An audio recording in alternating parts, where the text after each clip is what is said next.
Alors, lors du colloque sur le texte et l'image qui a eu lieu en août 2011 à Montréal, ma communication qui traitait de la relation entre les esthétiques et les outils numériques s'achevait sur ces systèmes de gestion de contenu que sont les CMS, les Content Management Systems. Ces outils open source comme WordPress, Drupal ou encore Spip sont structurés en base de données séparant le contenu de sa présentation et à notre sens imposant donc une certaine représentation des formes, c'est-à-dire le titre en haut à gauche, 1, 2, voire 3 colonnes, etc. Alors nous partons de l'hypothèse que cette séparation change notre perception.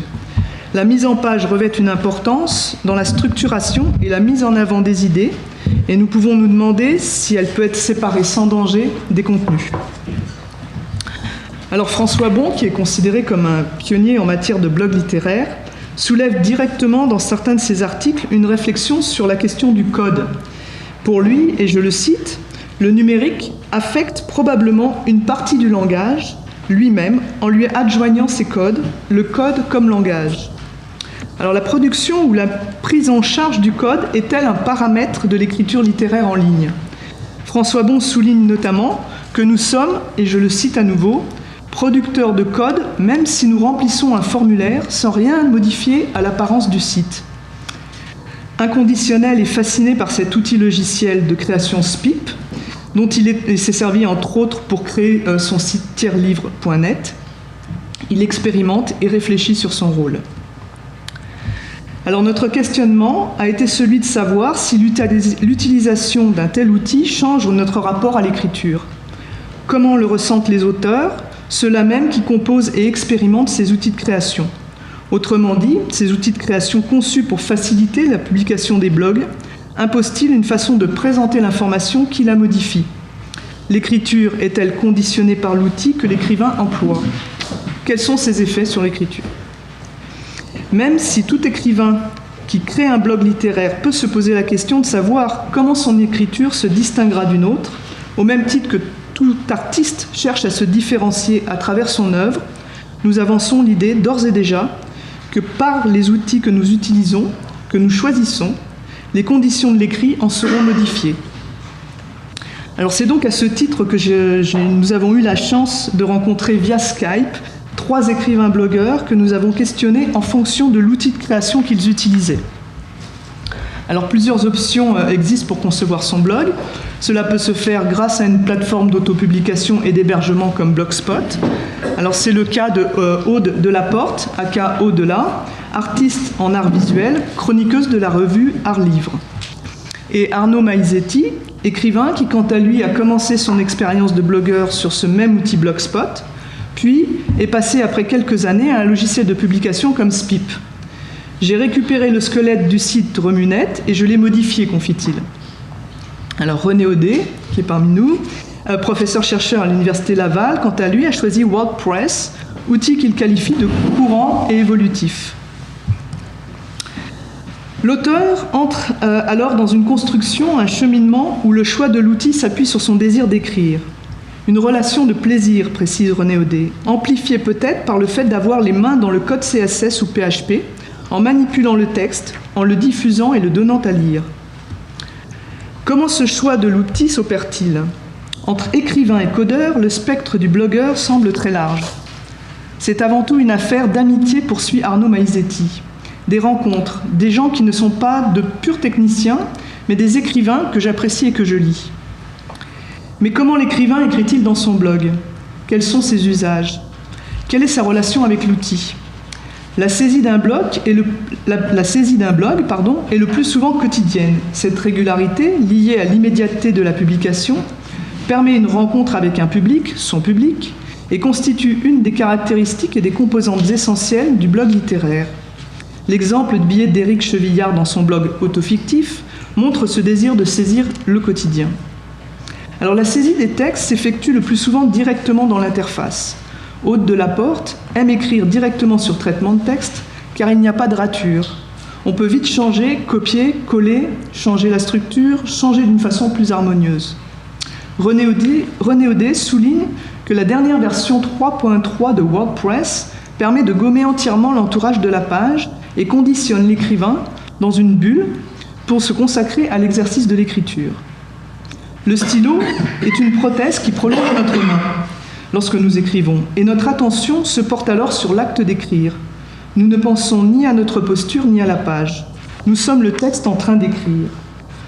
Nous sommes parvenus à ce moment-ci à oublier l'outil au profit de l'œuvre. L'écriture n'est-elle pas censée dépasser les formats, s'interroge Aude de la Porte.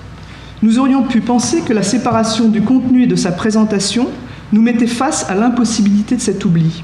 Nous voyons ici que les logiciels cherchent à devenir et deviennent de plus en plus transparents en facilitant la production d'articles ou de textes au plus près de la page blanche.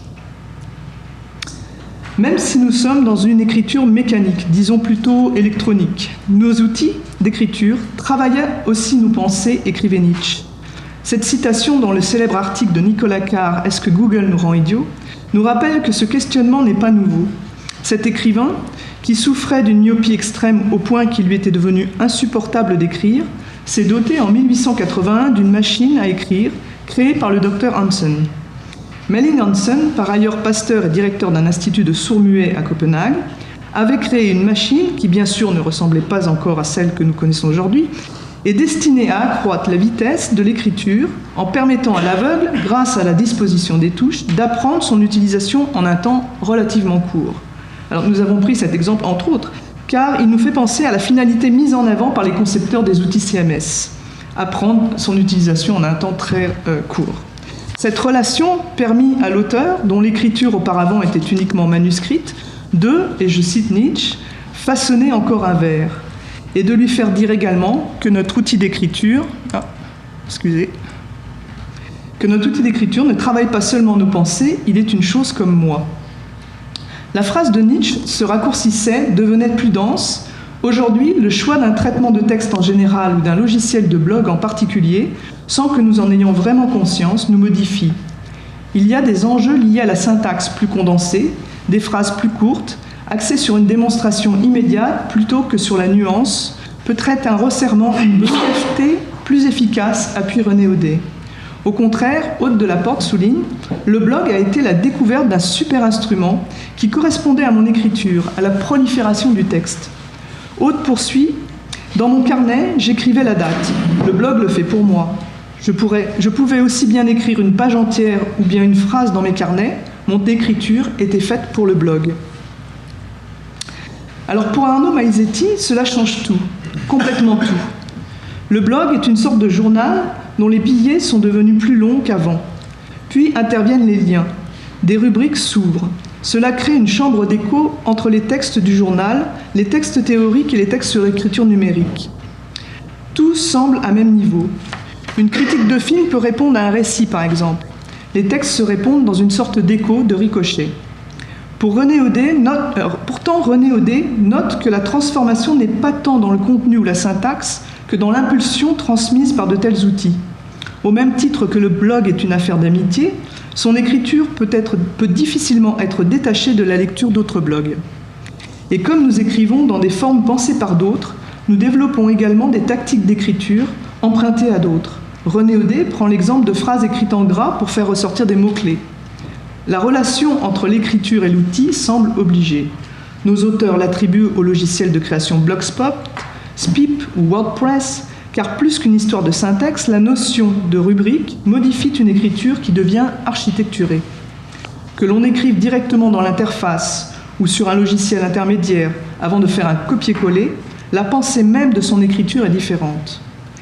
Les mots-clés revêtent une importance très spécifique dans la vie du blog littéraire. Une façon de penser et d'écrire des articles qui s'adaptent au type d'écriture mécanique et de réseau. Adjoindre des mots-clés aux écrits change la perspective que l'auteur a de ses propres mots. Partir d'un mot-clé et prolonger en texte est l'une des expérimentations qu'Arnaud Maizetti aime à travailler. Aude de la Porte est fascinée par cette fonctionnalité dont elle trouve que c'est une visibilité propice à l'avancement, un formidable accélérateur de créativité.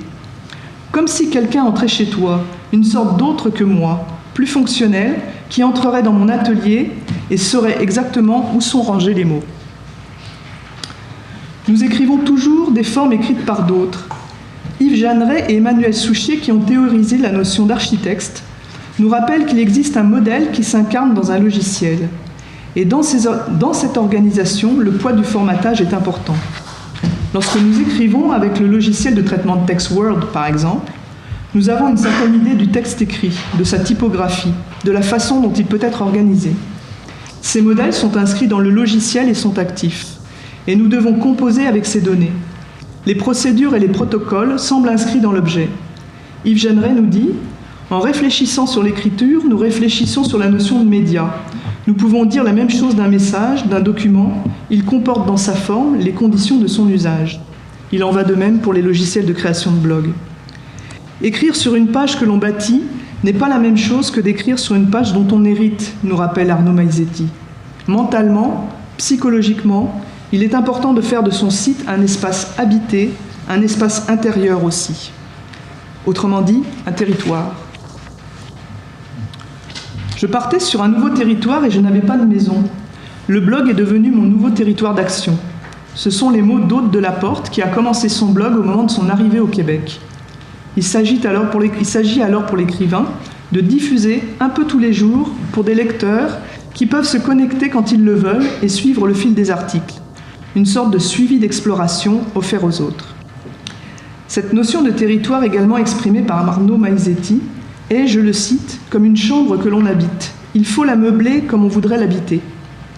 Cette notion se rapproche de celle de territoire décrite par Deleuze. Deleuze prend l'exemple de ces oiseaux qui établissent leurs repères en faisant chaque matin tomber de l'arbre des feuilles qu'ils ont coupées, puis en les tournant à l'envers pour que leur face interne contraste avec la terre.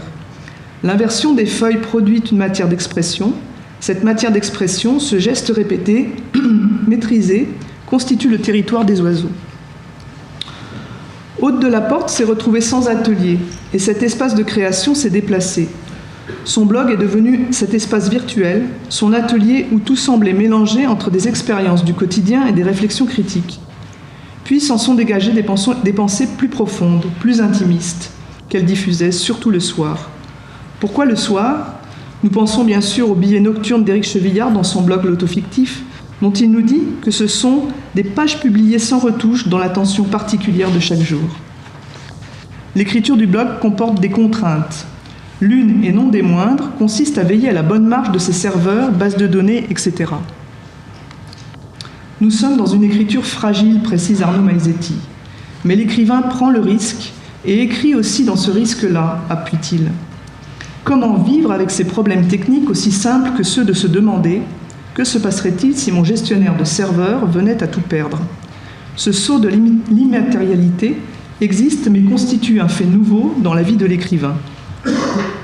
René Audet accorde une attention à la typographie au rendu. Sa préoccupation est d'arriver à un résultat lisible, intéressant pour l'œil, et ce travail de la mise en page doit déterminer la recevabilité du texte, quel que soit le contenu. Arnaud Maizetti souligne que toutes les pages articles ont le même aspect, quelle que soit la rubrique. Et toutes les rubriques ont le même aspect, sauf, mais il le reconnaît, il n'y a que lui qui le voit, enfin qui le voyait jusqu'à maintenant. Il nous dévoile ici une part de ses plaisirs d'écriture, des endroits que l'écrivain est seul à connaître. La rubrique Contretemps a gardé le même visage que sur Blogspot, sur fond noir avec une écriture grise, alors que les autres rubriques sont sur fond blanc. Très peu de gens vont sur la rubrique Contretemps et pour cause, elle n'est pas appelée, elle est cachée. Et les internautes y accèdent via Twitter par exemple, mais n'ayant pas accès directement, ils fréquentent peu ces pages. Je joue sur la mise en page, mais il n'y a que moi qui les vois, conclut-il. L'auteur joue de son blog. Aude Delaporte en fait une particularité du sien. Elle se situe dans une esthétique du clignotement, laissant apparaître certains articles à certains moments, puis les rendant inactifs à d'autres, utilisant cet outil pour activer ou désactiver des moments chargés d'histoire, une histoire qu'il est possible de modifier par l'activation ou la désactivation d'articles. Cela nous transporte de l'autre côté de l'iceberg. Aude nous a fait partager aujourd'hui cette partie de son atelier où nous visualisons ces brouillons suspendus. Nous voyons alors que l'écrivain-blogueur devient producteur d'une organisation visuelle d'un espace où l'auteur offre une façon de penser qui diffère de celle initialement produite par le livre papier. De plus en plus de créateurs, en utilisant ces outils, cherchent à jouer de ces mises en page. Comment pousser le jeu, expérimenter ses possibilités, composer avec cet outil, détourner ses présupposés? Fait-il germer en ses auteurs d'autres champs du possible? Qu'en est-il de l'envie de s'investir davantage dans la maîtrise de l'outil que les blogueurs utilisent? Comment se manifeste-t-elle? À la différence de Pierre Ménard du site liminaire.fr ou encore François Bon qui multiplie les fonctionnalités par l'intermédiaire de modules, de plugins, le blog d'Arnaud Maizetti se veut épuré. C'est un choix délibéré, un choix esthétique. Pour lui, le plus beau est souvent le plus simple. Dans un autre rapport, la simplicité est aussi le qualificatif employé par Aude Delaporte. C'est la raison pour laquelle j'ai choisi Blogspot comme format de blog. Avec Blogspot, on édite et c'est tout. Si Aude Delaporte est principalement éditrice de son outil de publication, elle n'en a pas moins réfléchi à la programmation et son pouvoir de le rendre encore plus vivant par une modification, un clignotement programmé, par exemple. Cela reste à explorer. Arnaud Maizetti nous rapporte les propos de Philippe de Jonquière, auteur de Désordre.net, selon lesquels nous sommes peut-être passés trop vite dans l'histoire d'Internet des sites HTML avec des pages reliées à des sites sous SPIP ou Drupal. Sommes-nous vraiment allés au bout de l'expérimentation du HTML? Car cet héritage de squelettes sous SPIP ou de thèmes sous WordPress ne permet pas de construire autre chose et Désordre.net, qui n'est construit avec aucun logiciel CMS, a donné idée à Arnaud Maizetti de retourner vers ce HTML. C'est peut-être une régression, s'interroge-t-il. Une fois le modèle SPIP construit, nous pouvons bien sûr continuer à le modifier, mais en réalité, une page article restera une page article. Et toutes les pages articles seront destinées à se ressembler. Arnaud Maizetti a donc expérimenté cette pratique en se demandant si, comme le souligne Philippe de Jonquière, l'outil de gestion de contenu ne nous rend pas un peu servile. État des lieux est un récit de 150 pages, et plutôt que de le mettre sous SPIP dans un article, l'auteur a construit des pages qui ne sont pas référencées. Il s'agit de pages HTML et nous pouvons naviguer d'une page à l'autre grâce au lien hypertexte situé en haut. Chaque page HTML contient un chapitre. Arnaud Maizetti confirme, ce n'est que du texte et l'idée m'est venue de faire un site HTML dans le site sous SPIP. À son sens, si nous considérons les squelettes SPIP présentés par défaut, avec un titre en haut, des pages rubriques sur le côté droit, rien n'est déterminé, car il est impensable de s'en tenir à ces modèles. Le squelette est une coquille vide que l'on doit inévitablement dévoyer. Alors, l'écrivain devient codeur et producteur d'un nouveau langage. Alors, Éric Chevillard, ce sera ma conclusion, écrit à propos de son blog L'Autofictif, édité au format livre en 2009, ces carnets me permettent d'aborder tous les genres, de faire feu de tout bois et de n'avoir en somme, comme disait Flaubert, qu'à écrire des phrases. Ce qui reste d'ailleurs la meilleure définition de l'écrivain. Flaubert, qui au XIXe siècle, comme nous le rappelle François Bon dans l'une de ses entrevues, prédisait la perte du style des écrivains qui passerait de la plume d'oie à la plume de fer. L'écrivain Pierre Assouline nous précise que l'autofictif est un blog à part, nourri quotidiennement des explosions de pensée d'un écrivain résolument original. Rien à voir avec tout ce qui se fait, si tant est que deux blogs littéraires puissent se ressembler dans la babelsphère. Ce livre est la déclinaison des articles du blog, des 328 premiers billets publiés entre 18 septembre 2007 et le 17 septembre 2008. Alors, après le livre de François Bon, opère la même équation de publier certains articles de son blog au format papier. Même s'il aime à dire que son site est son unique livre, et s'il précise que nous sommes maintenant au-delà du livre, nous pourrions nous demander également si nous ne sommes pas au-delà de l'outil. Son importance n'est-elle pas simplement de permettre un effet de présence dans cet espace virtuel? Que le blogueur soit simple utilisateur ou encore créateur de code, programmeur, son dispositif devient le support privilégié d'affect qui se mêle au geste de l'écriture. Relier création et publication permet, comme le dit Marshall McLuhan, une toute nouvelle attitude vis-à-vis du mot écrit ou imprimé. Ce qui nous fait dire que l'outil blog doit être pris en considération au même titre que le livre. L'évolution des outils de création ne peuvent plus laisser indifférents les créateurs de blogs littéraires, qu'ils soient simples utilisateurs ou geeks, jouer sur l'allure du texte, le rendu, quel que soit le degré d'appropriation, l'écrivain ou l'artiste ou le chercheur va se plonger dans le texte. La prise en considération du code nécessite un apprentissage. La puissance de maîtrise d'un tel objet de publication peut fasciner. Au-delà de l'outil lui-même, René Audet appuie cette idée que l'œuvre peut exister en dehors de la vision du médium. La culture numérique du lecteur s'accroissant constamment, nous en venons à oublier la médiation, à la laisser à voir et à lire le texte.